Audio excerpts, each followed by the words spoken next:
So now we'll just put a drum loop through it just to give you an idea of the different range of tones it can do with drums and instruments.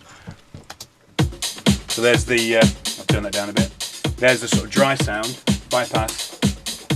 Now we'll put it through the triode setting, that's basic warmth, and we can increase the warmth here, we can increase the warmth. This is basic sort of tape saturation effect because you're adding even second harmonics into the mix. So we're getting the warmth there.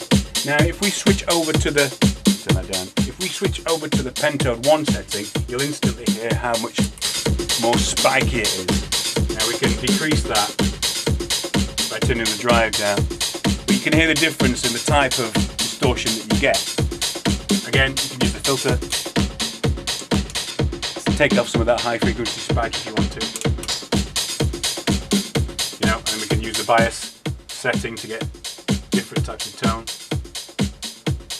You know, that's off. You can hear actually how the reason why they say it's a compression unit is because this is what we're effectively doing. By saturating it through valves, we're actually compressing the sound. Now, interestingly, pentode 2, we'll stick it on there.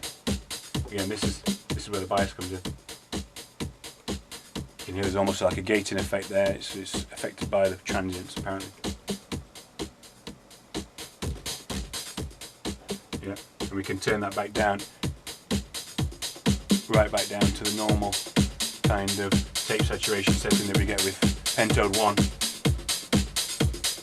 Again, so it's a case of just experimenting really, just messing around. The fact that you've only got 3 knobs and a combination of a filter is really nice. Another point to make as well is that the input here, we've got an input and the output.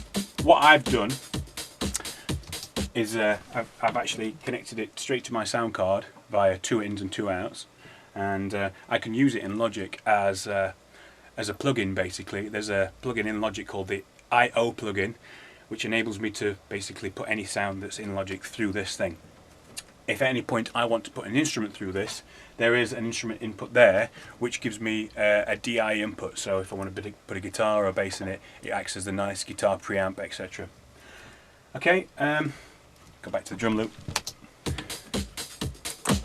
So you can hear how useful it is, you know, for fattening, saturating. You know, there's a good range of tones that you can get out of it using the different types of valves. If you want horribly distorted sound, you can get that.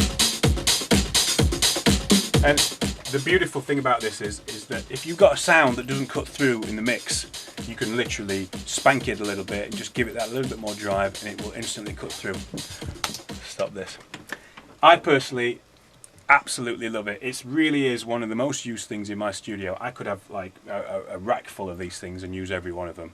It's absolutely amazing.